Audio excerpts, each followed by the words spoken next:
दुनिया की सबसे खतरनाक जेल शोशैनरिम्श। ये सिर्फ एक जेल नहीं बल्कि एक कब्रिस्तान है जहां जिंदा लोग दफन कर दिए जाते हैं। यहां कानून नहीं, सिर्फ ताकत बोलती है। कहा जाता है कि जो एक बार यहां आ जाए वो कभी बाहर नहीं जा सकता। फरार की कोशिश करने वाला आ तो गोली खाता है, आ फिर हमेशा के लिए खामोश हो जाता है। लेकिन इसी जेल में एक दिन एक ऐसा शख्स आया जिसने किस्मत को ही बदल कर रख दिया। इस शख्स का नाम था एंडी डेवफ्रीसन। वो एक बड़ा बिनकर था, साफ सुथरे कपड़े, खामोश तबीयत और पुरसुकून आंखें। इस पर इल्जाम था कि इसने अपनी बीवी और इसके आशिक को कत्ल कर दिया है। अदालत में एंडी बार बार कहता है कि वो बेगुनाह है। वो कहता है कि वो अपनी बीवी से मोहब्बत करता था, लेकिन इसके पास कोई सबूत नहीं होता। जज इसकी बात पर यकीन नहीं करता और इसे उम्र कैद की सजा सुना देता है। यूं एंडी को शोशानक जेल भेज दिया जाता है। जेल का गेट बंद होता है और एंडी की जिंदगी का नया बाब शुरू होता है। जैसे ही वो अंदर दाखिल होता है, हर तरफ चीखे, जंजीरों की आवाजें और कैदियों की नजरें इस पर जिम जाती हैं। ये जगह उम्मीद नहीं बल्कि खौफ पैदा करती है। जब नए कैदी जेल में आते हैं तो पुराने कैदी शर्त लगाते हैं कि कौन सबसे पहले रोएगा। ये उनका खेल है। रीड भी वहां मौजूद होता है। रीड एंडी को देखकर कहता है कि यही आदमी सबसे पहले टूटेगा क्योंकि वो अमीर और नाजुक लगता है। रात होती है, अंधेरा फैल जाता है। एक नया कैदी जोर जोर से रोने लगता है। वो अपनी माँ को याद करता है। वो घर जाना चाहता है। वो चीखता रहता है और फिर खामोश हो जाता है। सुबह पता चलता है कि वो मर चुका है। एंडी पूरी रात खामोश रहता है, ना रोता है, ना चीखता है, ना कुछ कहता है। रीड अपनी शर्त हार जाता है और वो पहली बार एंडी को गौर से देखता है। इसे लगता है कि ये आदमी आम कैदी नहीं है। कुछ दिन बाद एंडी की मुलाकात ब्रूक्स से होती है। ब्रूक्स जेल का सबसे पुराना कैदी है।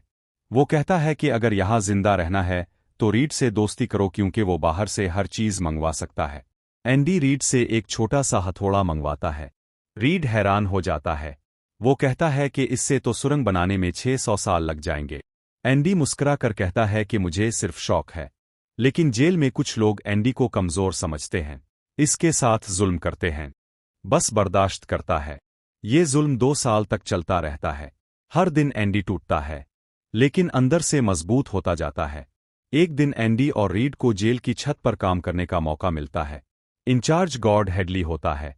हेडली गुस्से में होता है क्योंकि इसे अपने भाई की विरासत पर टैक्स देना पड़ेगा। एंडी हिम्मत करके इसे मशवरा देता है कि पैसे अपनी बीवी के नाम कर दे ताकि टैक्स ना देना पड़े। हेडली पहले गुस्सा करता है, फिर बात समझ आ जाती है। वो खुश हो जाता है। बदले में तमाम कैदियों को बियर पिलाता है। वो बस अपने दोस्तों को देखता है। उनके चेहरों पर मुस्कुराहट होती है। ये इसकी सबसे बड़ी खुशी होती है। इसके बाद एंडी रीड से फिल्मी अदाकारा रीटा हीवर्थ का बड़ा पोस्टर मंगवाता है। फिर उन्हीं कैदियों की तरफ से दोबारा हमला होता है। एंडी मुकाबला करता है मगर जख्मी होकर अस्पताल पहुंच जाता है। हेडली हमला करने वाले कैदी को इतना मारता है कि वो हमेशा के लिए माजूर हो जाता है। एंडी अस्पताल से वापस आता है तो अपने सेल में पोस्टर देखता है। ये रीड का तोहफा होता है। वार्डन एंडी के सेल की तलाशी लेता है।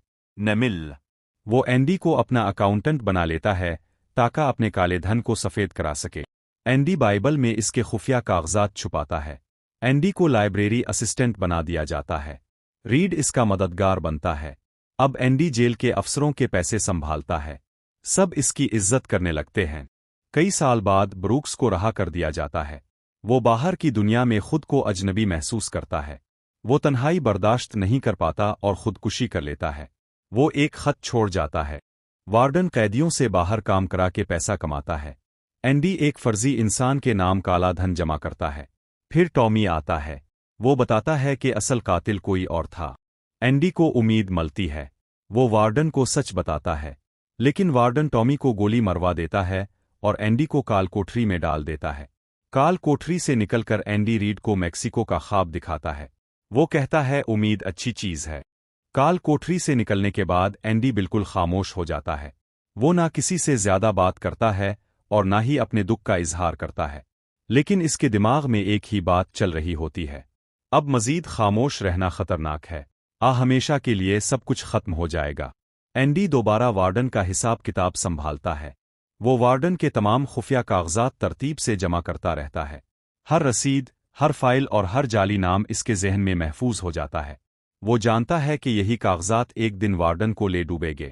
ریڈ کو لگتا ہے کہ اینڈی ٹوٹ چکا ہے، لیکن اینڈی اندر سے پہلے سے زیادہ مضبوط ہو چکا ہوتا ہے۔ اس نے فیصلہ کر لیا ہوتا ہے کہ اب انتظار ختم ہو چکا ہے۔ رات کا وقت آتا ہے، بارش شروع ہو جاتی ہے، آسمان پر بجلی چمکتی ہے، ہر طرف اندھیرا اور خاموشی ہوتی ہے۔ یہ وہ رات ہوتی ہے جس کا اینڈی 20 سال سے انتظار کر رہا تھا۔ وہ آہستہ سے اپنے سیل میں کھڑا ہوتا ہے، ریٹا ہیورتھ کے پوسٹر کو دیوار سے ہٹاتا ہے۔ اس کے پیچھے ایک تنگ سی سرنگ ہوتی ہے۔ یہ وہ سرنگ ہے جو اینڈی نے چھوٹے سے ہتھوڑے سے 20 سال میں بنائی ہوتی ہے۔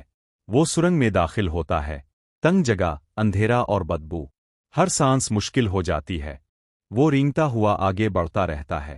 آخرکار وہ گٹر کے پائپ تک پہنچ جاتا ہے۔ وہ پائپ توڑتا ہے، گندا پانی اس پر بہنے لگتا ہے۔ وہ 2 کلومیٹر تک گٹر میں رینگتا ہے۔ اس کے کپڑے گندے ہو جاتے ہیں، اس کا جسم تھک جاتا ہے، لیکن اس کی آنکھوں میں صرف ایک چیز ہوتی ہے۔ آخرکار وہ جیل سے باہر نکل آتا ہے۔ بارش میں کھڑا ہو کر وہ آسمان کی طرف دیکھتا ہے۔ وہ دونوں ہاتھ کھول دیتا ہے، جیسے برسوں کی قید ختم ہو گئی ہو۔ یہ وہ لمحہ ہوتا ہے جب ایک قیدی دوبارہ انسان بن جاتا ہے۔ اگلی صبح جیل میں ہنگامہ مچ جاتا ہے۔ گارڈز اینڈی کے سیل میں جاتے ہیں۔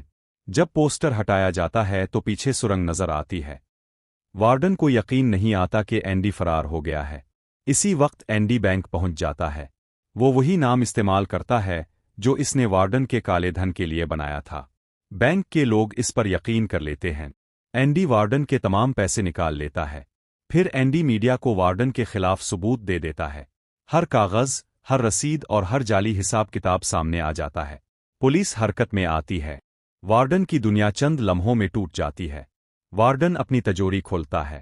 اسے وہاں بائبل ملتی ہے۔ بائبل کے اندر ہتھوڑے کا نشان ہوتا ہے اور لکھا ہوتا ہے، تم نے کہا تھا نجات اسی میں ہے۔ وارڈن کو احساس ہو جاتا ہے کہ اینڈی نے اسے شکست دے دی ہے۔ پولیس جیل پہنچتی ہے، لیکن وارڈن خود کو گولی مار لیتا ہے۔ اس کی طاقت، اس کا غرور اور اس کا ظلم سب ختم ہو جاتا ہے۔ کچھ عرصے بعد ریڈ کو بھی رہا کر دیا جاتا ہے۔ وہ باہر کی دنیا میں آتا ہے مگر خود کو اجنبی محسوس کرتا ہے۔ وہ اسی کمرے میں رہتا ہے جہاں کبھی بروکس رہا کرتا تھا۔ وہ وہی کام کرتا ہے۔ اسے لگتا ہے کہ وہ بھی بروکس کی طرح ٹوٹ جائے گا۔ ریڈ تنہائی سے ڈرنے لگتا ہے۔ ایک لمحے کے لیے وہ بھی خودکشی کا سوچتا ہے، لیکن پھر اسے اینڈی کا وعدہ یاد آ جاتا ہے۔ وہ فیصلہ کرتا ہے کہ وہ امید پر یقین کرے گا۔ ریڈ اس جگہ جاتا ہے جہاں اینڈی نے بتایا تھا۔ اس کے نیچے ایک کالی چٹان۔ وہ پتھر ہٹاتا ہے۔ اسے ایک باکس ملتا ہے۔ باکس میں پیسے ہوتے ہیں اور ایک خط۔ اینڈی لکھتا ہے کہ وہ میکسیکو میں اس کا انتظار کر رہا ہے۔ وہ لکھتا ہے کہ امید اچھی چیز ہے، شاید سب سے بہترین چیز۔ ریڈ لمبا سفر کرتا ہے۔ آخرکار وہ میکسیکو پہنچ جاتا ہے۔ وہ سمندر کنارے اینڈی کو کشتی ٹھیک کرتے ہوئے دیکھتا ہے۔ اینڈی مڑ کر دیکھتا ہے۔ دونوں کی آنکھوں میں آنسو ہوتے ہیں۔ وہ ایک دوسرے سے گلے ملتے ہیں۔ قید ختم ہو جاتی ہے، دوستی جیت جاتی ہے، اور امید زندہ رہتی ہے۔ کہانی ہمیں یہ سکھاتی ہے کہ کیونکہ امید ہی انسان کو اندھیرے سے روشنی کی طرف لے جاتی ہے، اور یہی شوشانک کی اصل نجات ہے۔